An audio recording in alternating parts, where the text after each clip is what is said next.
नमस्कार, मैं श्यामगिरी। आप देख रहे हैं टीएफडी इंडिया न्यूज 24। टीएफडी इंडिया न्यूज 24 में आप सभी दर्शकों का स्वागत है। इंडिया गठबंधन ने दांव चला और 240 सांसद वाले पीएम ऐसे फंसे हैं कि अब बदल जाएंगे, क्योंकि अब यह साफ झलकने लगा है और दिखने भी लगा है कि अब दिन लद गए और साफ चेहरे पे झलक रहा है। बेचैनियां भी इस बात की गवाही दे रही है। लेकिन इंडिया गठबंधन के जिन सांसदों ने बाजी पलटी है, 99, कांग्रेस के 37, समाजवादी पार्टी के 22, डीएमके के होश उड़ा दिया है 240 सांसद वाले पीएम का। बड़ी महत्वपूर्ण है कि इंडिया गठबंधन के चंगुल में ऐसे फंसे हैं 240 सांसद वाले पीएम कि उनकी अकल गायब हो गई है। अकल गायब हुई तो दिमाग वाले नक्सल पर आकर के खड़े हो गए लाल किले से। लेकिन इंडिया गठबंधन का वह दांव जरा बहुत समझने की जरूरत है कि जो 8 जून को बैठक इंडिया गठबंधन की हुई थी और इंडिया गठबंधन राहुल के साथ खड़ा नहीं था और राहुल गांधी के एक ऑडियो क्लिप ने, 9 मिनट के ऑडियो क्लिप ने जिस तरह से इंडिया गठबंधन को एकजुट होने पे मजबूर किया और जो बातें कही थी, जैसे जेएनजी जी का आंदोलन शुरू हुआ वह इंडिया गठबंधन एक होने लगा और राहुल गांधी के पीछे एक एक करके जुड़ने लगे। जो डीएमके के 22 सांसद कहीं न कहीं मोदी सरकार के संपर्क में आ गए थे, जिससे मोदी के तेवर बढ़ने लगे थे और क्रूरता उनके अंदर और भी बढ़ने लगी थी। अचानक कैसे राहुल गांधी ने धराशायी कर दिया उसे। जो डीएमके अलग हुई थी इंडिया गठबंधन से सिर्फ इसलिए कि कांग्रेस ने टीबीके की सरकार तमिलनाडु में बना दी और टीबीके की सरकार नहीं बनाती तो भारतीय जनता पार्टी की सरकार बन जाती और भाजपा को रोकने के लिए कांग्रेस ने टीबीके को समर्थन दिया, जिसके वजह से स्टालिन नाराज हो गए। लेकिन राहुल गांधी ने कहा कि हमारे मतभेद हो सकता है कि हम कभी गले न मिले, लेकिन जब देश की बात आएगी तो डीएमके साथ खड़ी रहेगी। राहुल गांधी के इस बयान ने स्टालिन को झकझोर दिया था, लेकिन उसके बाद भी यह खबर आई कि स्टालिन की बातचीत चल रही है मोदी के साथ। लेकिन स्टालिन ने फिर बाद में क्लियर किया कि ना, डिलिमिटेशन बिल पर मैं सरकार के साथ नहीं दूंगा। और तमिलनाडु में एक प्रस्ताव पास होता है सीएम विजय थलापति के द्वारा, जिसमें डीएमके फुल सपोर्ट करती है। और दुर्भाग्य मोदी का यह है कि एडीएमके जो एनडीए गठबंधन की हिस्सा है वह भी उस बिल का समर्थन करती है कि डिलिमिटेशन बिल पर हम सरकार का साथ नहीं देंगे मोदी का। यानी कि जो 22 जाने वाले थे वह तो नहीं गए, लेकिन जो एनडीए के थे वह भी निकल गए। इस बीच एक बड़ी महत्वपूर्ण बिंदु रहा चंद्रबाबू नायडू का। चंद्रबाबू नायडू ने ही डिलिमिटेशन बिल पर इशारा किया था कि डिलिमिटेशन बिल मानसून सत्र में आएगा, क्योंकि इंडियन एक्सप्रेस को दिए इंटरव्यू में उन्होंने ही कहा था कि 50% के साथ डिलिमिटेशन बिल आएगा। लेकिन वही चंद्रबाबू नायडू उस डिलिमिटेशन बिल का समर्थन नहीं कर रहे, मोदी के साथ कोऑपरेट नहीं कर रहे और मोदी का साथ छोड़ रहे हैं कि ना, डिलिमिटेशन बिल पर हम आपको सपोर्ट नहीं करेंगे। तो मोदी को होश उड़ जाते हैं, क्योंकि 362 सांसदों को जोड़ना था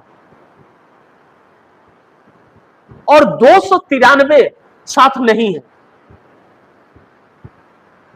तो 18 सांसद बहुत भारी होते हुआ प्रेशर कैसे पड़ा? पूरा साउथ लामबंद हो गया। विजय थलापति ने तमिलनाडु में खेल पलट दिया, ये डीएमके को भी और डीएमके को भी साथ ले लिया डिलिमिटेशन के विरोध में।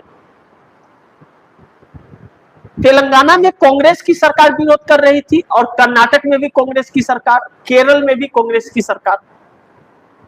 अब एक चंद्रबाबू नायडू अगर कर देते समर्थन, तो फिर चंद्रबाबू नायडू के लिए इतने रास्ते आगे के कठिन हो जाते कि अपनों के ही वह दुश्मन बन जाते, कि पूरा साउथ नहीं समझ रहा है और आपको समझ आ गया, बहुत ज्ञानी हो बाबा आप तो। और एक बात और चंद्रबाबू नायडू के समझ में यह आ गई कि आखिरकार ऐसा क्या कारण है, ऐसा क्या कारण है कि जो एक बार बिल गिर गया और उसके बाद दोबारा जब समर्थन नहीं है, तो क्यों इतनी लालायित है, क्यों नहीं इस मुद्दे को छोड़ रही है भाजपा? ऐसा क्या इसमें खास रखा है? तब दिमाग ठनका चंद्रबाबू नायडू का,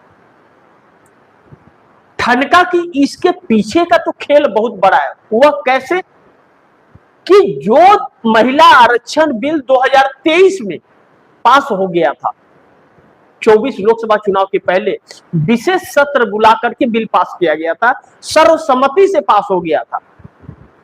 उस वक्त चंद्रबाबू नायडू भाजपा के साथ नहीं थे, बिल पास हो गया था।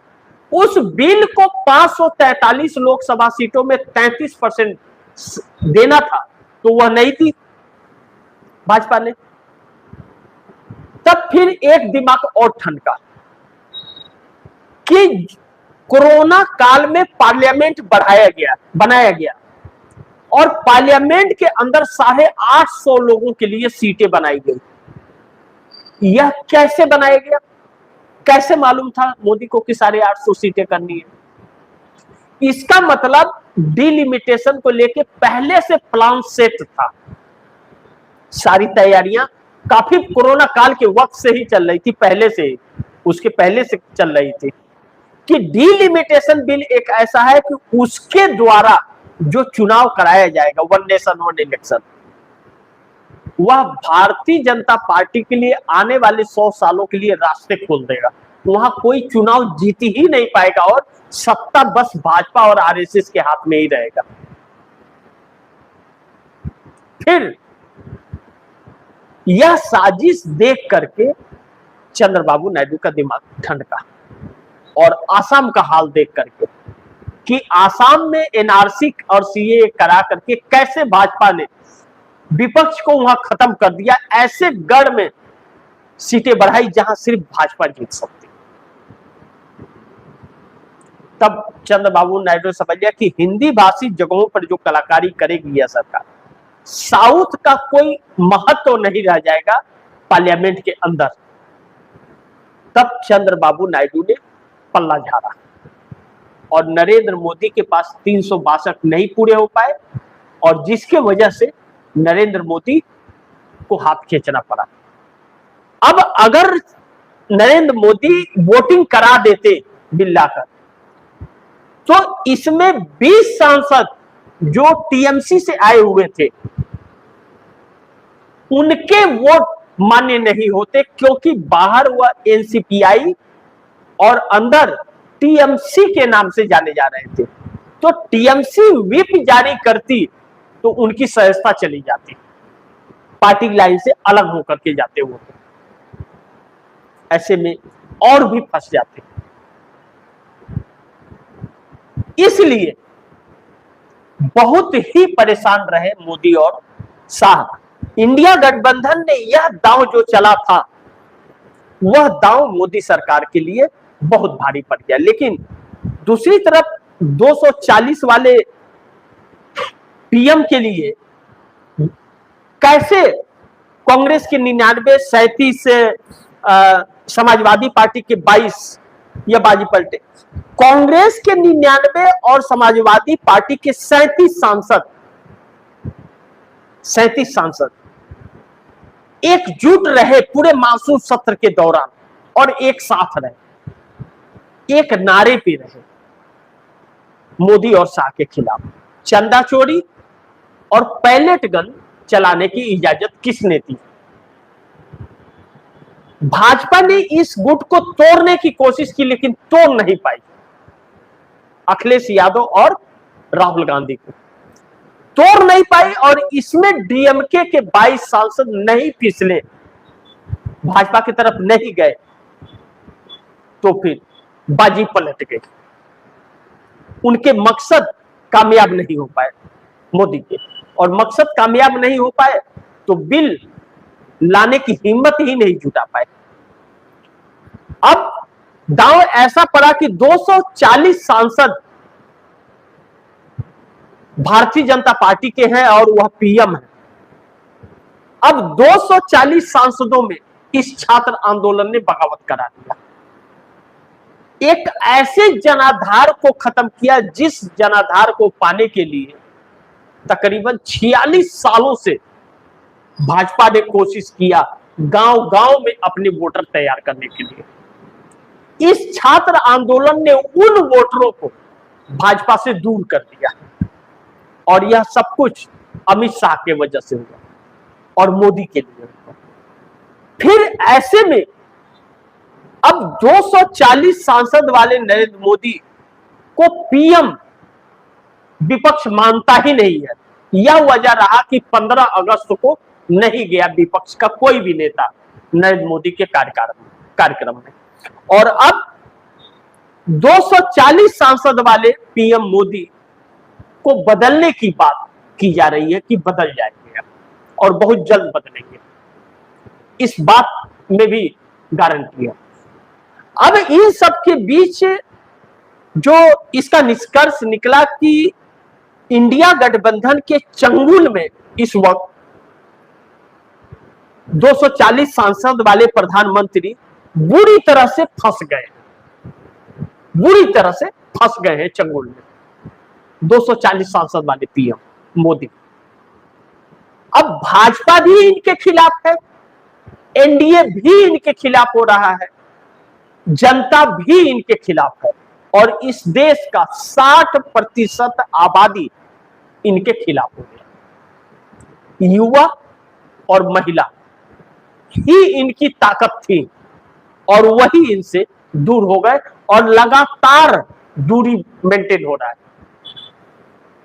जिसका परिणाम आने वाले 4 महीने के बाद 5 राज्यों के चुनाव में झलकने वाले हैं और इन 5 राज्यों के चुनाव में 4 राज्य जो है वह भारतीय जनता पार्टी शासित राज्य। अब इन 4 राज्यों में एक राज्य भी भाजपा के हाथ से फिसला तो क्या हाल होगा। लेकिन अब चर्चा तो इस बात की है कि क्या इन 5 राज्यों का चुनाव जो 4-5 महीना बाद होने वाला है उस वक्त तक 240 वाले प्रधानमंत्री रहेंगे या प्रधानमंत्री 240 वाले बदल जाएंगे।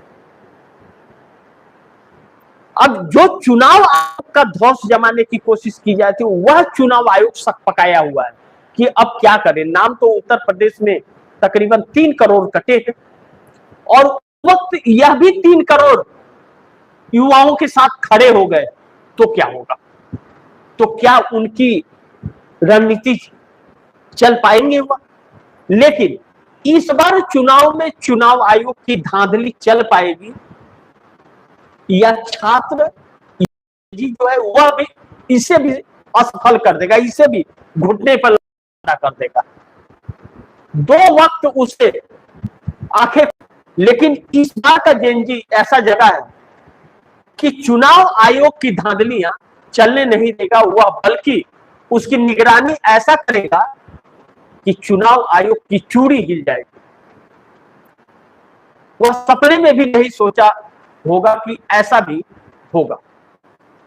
लेकिन अब परिस्थितियां लगातार नाजुक होती जा रही हैं मोदी सरकार के लिए और मोदी सरकार लगातार फेल होती जा रही है और हर कोई उसके खिलाफ होता जा रहा है और आवाज बुलंद हो रही है, जिसके वजह से अपने भी उनके साथ छोड़ रहे हैं मोदी के। इन परिस्थितियों में मोदी का अब कुर्सी बचवाना मुश्किल है। इसीलिए कह रहे हैं कि उल्टी गिनती शुरू हो चली है और सरकार आने वाले दिनों में गिरने वाली है, क्योंकि सहयोगी दल भी साथ छोड़े। और मोदी यह जानते हैं कि अगर नहीं पास हो पाया और अभी तक पास नहीं हुआ तो अब आगे मुश्किल है, क्योंकि मोदी 2011 के जनगणना के हिसाब से परिसीमन करना चाहते थे और अब 27 में नया जनगणना का डाटा आ जाएगा, तो फिर 2011 वाला कर नहीं पाएंगे और 2027 से के मकसद पूरे नहीं हो पाए। यानी कि हर दांव मोदी का ऐसा उल्टा पड़ा कि मोदी समझ ही नहीं पा रहे कि क्या करें और क्या ना करें। मोदी के लिए एक ऐसी नई संकट आकर के खड़ी हो गई है कि मोदी ने जिसकी कल्पना कभी की ही नहीं थी, और यही मोदी के लिए बहुत घातक साबित होने वाला है। आरएसएस भी इसमें अब कहीं ना कहीं मोदी का साथ छोड़ रहा है और साथ छोड़ता जा रहा है, जो मोदी के लिए एक नई संकट उत्पन्न कर रहा है। ऐसे में मोदी और अमित शाह के खिलाफ जो माहौल बना है, इसकी कल्पना मोदी ने कहीं नहीं की थी। टीम तो बदली है, लेकिन टीम बदलने से कैप्टन के इरादे सफल नहीं हो जाते। कैप्टन की रणनीति सही होनी चाहिए, तब टीम भी काम करती है। और इस वक्त जो टीम आई है वह गालीबाज वाली टीम आई है, जो मोदी के लिए एक घातक साबित हो रही है। बाकी देखना यह महत्वपूर्ण होगा कि अगली रणनीति जो राहुल गांधी ने अपनाई है और अब महिलाओं के साथ संवाद की बात राहुल गांधी कर रहे हैं, वह मोदी के लिए कितना घातक हो सकता है। क्योंकि 22 अगस्त को अब जब पुणे में राहुल गांधी का संवाद होगा और जिसको लेकर के महिलाएं एकजुट हो रही हैं और महिलाओं का सपोर्ट राहुल गांधी को मिल रहा है, तो राहुल गांधी ब्रांड के सामने मोदी का ब्रांड जो है ना, वह खत्म हो गया है।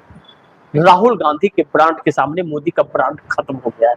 अब तो राहुल गांधी जो टी शर्ट और शर्ट पहन रहे हैं, वह देश उसकी डिमांड करने लगा। राहुल गांधी ने अपनी कड़ी मेहनत और अपने नेक इरादे से इस देश को अपने तरफ आकर्षित किया है कि वह शख्स इस देश के लोकतंत्र और संविधान को बचाने की लड़ाई लड़ रहा है, जिससे लगातार 12 साल से यह सरकार उसे और उसके परिवार को प्रताड़ित कर रही है, जिसके लिए राहुल गांधी को अपनी सदस्यता तक छोड़नी पड़ी। बाकी देखना यह महत्वपूर्ण होगा कि आगे परिस्थितियां क्या करवट लेती है, लेकिन राहुल गांधी अपने मकसद में कामयाब हो गए। छात्रों को जगाने में सफलता हासिल कर ली उन्होंने, और यही मोदी सरकार की सबसे बड़ी हार है, जो आज मोदी पर किसी को भी भरोसा नहीं हो पा रहा है। और इसकी कल्पना मोदी ने नहीं की थी कि उनका तिलिस्म इतना जल्दी धराशायी हो जाएगा। लेकिन कहते हैं कि ऊपर वाले की लाठी में आवाज नहीं होती और ऊपर वाला हिसाब बराबर करता है। लेकिन मोदी के लिए तो यह कहे कि समय का पहिया मोदी का जो घूमा वह उल्टा नहीं हुआ, यह मोदी का अंतिम चरण था। इसीलिए कहते हैं वक्त बुरा होता है तो ऊंट पे बैठे व्यक्ति को कुत्ता काट लेता है। आज मोदी के लोग भी उनके साथ छोड़ रहे हैं, आरएसएस भी उनको जिसको प्रधानमंत्री बनाया वह भी साथ छोड़ रहा है, और जो दूसरे दलों से आए हुए नेता थे वह भी साथ छोड़ रहे हैं, और जो एनडीए गठबंधन 2 साल से था वह भी साथ छोड़ रहा है। जो गाथाएं गा रहे थे मोदी के, वह अब मोदी की निंदा करने लगे हैं। यह मोदी के लिए सबसे घातक साबित हुआ, और अधिकारी जिनके भरोसे सहारे मोदी लगातार 12 सालों तक लोगों को डराते और धमकाते रहे, वह भी अब सूचनाएं विपक्ष को लीक करने लगे हैं। तो मोदी का तिलिस्म किला जो था वह ढाने लगा। बाकी आप दर्शक क्या सोचते हैं, आप दर्शकों की क्या राय है, क्या सुझाव है कमेंट बॉक्स में जरूर दीजिएगा। इस खबर को ज्यादा से ज्यादा शेयर कीजिएगा, अपने दोस्तों को भी कहिएगा आगे शेयर करें। और आपने अगर टीएफडी इंडिया न्यूज 24 को सब्सक्राइब नहीं किया तो सब्सक्राइब कर लीजिए, अपने दोस्तों को भी कहिएगा सब्सक्राइब करें। मिलते हैं अगली खबर के साथ, तब तक के लिए नमस्कार।